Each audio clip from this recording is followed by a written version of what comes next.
Welcome to the week of I'm not going to tell you the theme, but I bet you'll be able to guess it by the end. It's finally time to cover the last figure of Kingdom.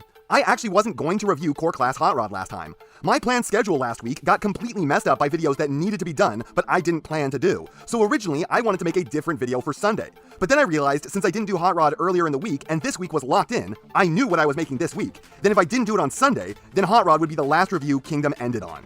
I couldn't let that happen. I could not let Kingdom end on that note, even if it was the note it ended on for me being the last figure I got from the line. I wanted the last review to be a serious blaster of a figure. It's Kingdom Blaster.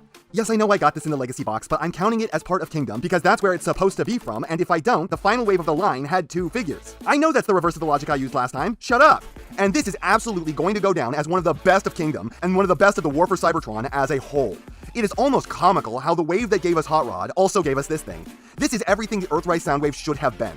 That thing is so brutally compromised by its nature as a retool in ways this thing just isn't. They share one negative feature in common, and that's the butt plate. Though, I don't know if I can even call this faux forming like with the Soundwave, since his crotch isn't pretending to be this part. And in almost every other way, this thing looks nearly flawless. It is a glorious representation of the character who honestly feels like he belongs even more in the 86 line than he does here, given that he's got no Siege Blast Effect nubs, and just how good he looks standing next to Perceptor. The cross-pollination of these two lines is something I'm going to have to break down at some point, but that time is not today. Anyways, this looks like it jumped right off the screen. If I had to make some criticisms of it, the gaps in the wrists, while this time completely necessary, seriously, this is for once absolutely vital to be like this in order for it to transform, it cannot work if there was some kind of filler piece here, are a bit unsightly. Though not as bad as on some other figures, and the shins on this boy are a little too large. They'd already be bad enough, but with the boombox handles strapped to their sides, they come across overly chunky. Then maybe the legs are just a bit too long here. But that's totally minor. And then there are obviously going to be people who are throwing their feces on the wall because the chest window is made of clear plastic. But guys, guess what? For once, they did it right. The chest is actually primarily opaque plastic, with a clear plastic insert for the transparent part. This is a window chest smaller than the Masterpiece Soundwaves, and they still found it in them to make it the correct way. Where is this dedication on most other figures?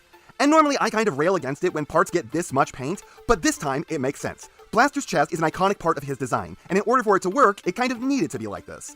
But all those issues I just listed are the only problems when looking at this thing, and they are all incredibly minor. I bring them up because the list of flaws is so much shorter than the positives, because that's pretty much just everything else. He's incredibly accurate to the design he wants to be, the plastic is gorgeous, the red is glossy and cherry, the black is onyx and glossy, the gray is foghorn and honestly kind of matte. The clear window is gorgeous, and this gets very little paint outside the chest, but what is there is immaculate. The choice to have the chest be made of red plastic with the insert window means that there isn't that problem where clear doesn't paint well, so it ends up kind of see-through and milky.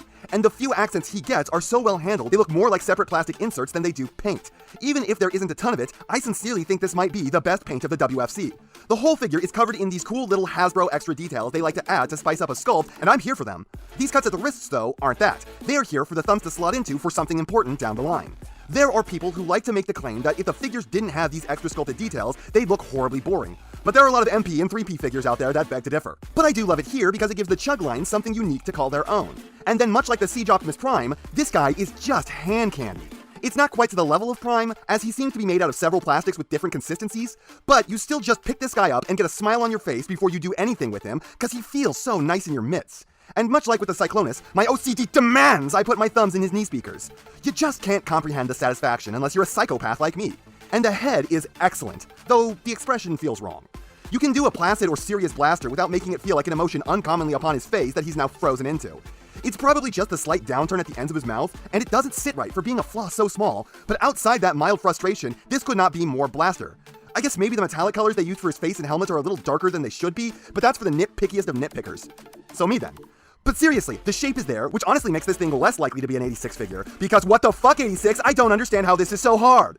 So the robot mode on this thing is excellent. Hell, excellent isn't even a good enough word for what it is. It is gorgeous. It is borderline perfect. The problems are few and far between, and those problems are even small ones at that.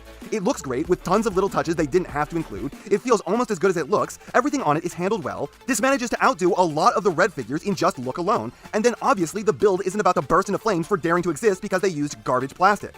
But then you get to the accessories, and these are some real doozies. In a good way. For starters, you get Blaster's iconic rifle. This is so well sculpted it kind of hurts me.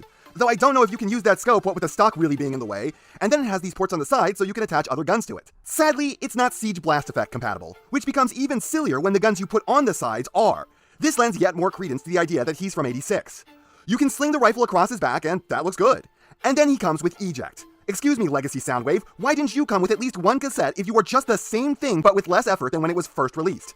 Eject is cast in clear blue, because it was obviously on the same sprue as the chest window since they didn't want to paint this guy 100% and it's the only blue plastic on the main figure. It fits in Blaster's chest, though I find that mine gets hung up on something in here. It almost never goes in smoothly. Transformation on this is real simple, though it's pretty much impossible to get the head out without some kind of tool. Seriously, you couldn't give me a little nub to work with here or anything?